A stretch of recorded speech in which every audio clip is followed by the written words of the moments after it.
What's up, ladies and gentlemen? Zach Haydorn here at Starrcast for SEScoops.com. I'm with the man, the myth, the legend, Rob Van Dam. Rob, it's great to talk to you. Are you having a good time here this weekend? Absolutely, dude. Meeting a lot of good fans and some other boys, but you know, got me here kind of isolated off, so I'll have to make my way around to see everybody else. What are your go-to stories with the boys when you're just shooting the breeze? Is it ring stuff? Is it just family stuff? Like what, how quick do you get to the business when you're sitting around chatting with your comrades? We don't talk about business. Yeah. Okay. No, different stories, different memories with everybody, depending on who we're talking to. Next to Scott Steiner over there.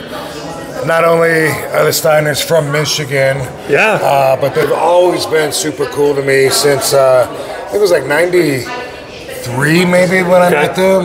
It was so you guys go way back. Yeah, I was such a young green kid, and I don't know if it was because I was another Michigander. I think that might have something to do with it, but they've always been like so cool to me. I remember meeting them at a show in Georgia, in Cordele, Georgia. It was Peach State Wrestling. No kidding. Wow. Yeah, and I think I was with Ron Simmons too, as a matter of fact. But same thing. Ron's always been cool. You guys can recall this stuff so quickly. It's pretty amazing. Yeah.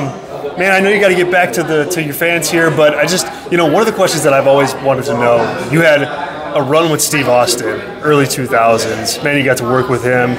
He, at your the invasion angle, and you're in there with one of the all-time greats, and he played off you, and you brought like another side out of him too, I think, from a ring perspective. Just talk a little bit about that. When you look back on working with Steve Austin in the ring, what stands out most?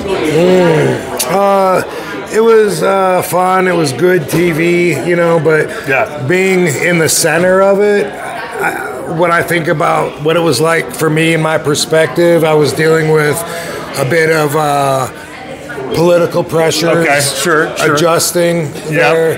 And so I think about during that time, I feel like no matter what I was doing, like they always expected something more out of me, and I never really understood what it was that they were expecting, because I thought, hey, you hired me because of what I do. I want to do it. Let me do it. And everyone wanted to put a little change on me or have me do a little more of this or get to know this guy a little better. So for me, a lot of that was so frustrating that it wasn't quite as enjoyable as it might have been on the outside. Sure. Because you were the new face at the time, right, in that company. Right? I was a new face, and it just goes up and down. Like they love me, they hate me. They see no value in me.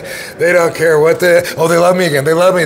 Yes, they don't get me. Nobody understands me. It was like that the whole time. Man, the whole time. It was like, whoa, I got the hardcore title. I'm happy as hell. I could be here forever. And then I was like, okay, now it's back to we're at ECW going. It's awesome. And it was just okay. We're back to normal. Be stressful.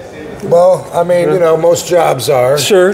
Man. But you're in the spotlight, though. It could be worse. It's well, we're in the spotlight. We're compensated. We get a lot of love for it. So I'm not necessarily complaining. I'm just trying to explain my perspective going through it. I didn't know that I was that I had the rocket on my back that I apparently had. I totally get it, Rob. Thanks for your time. Really appreciate it, man. Enjoy the weekend, and hopefully you get to catch up with everybody. Sweet. See you. We'll catch you guys all weekend long right here on the SEScoops YouTube channel. Boom.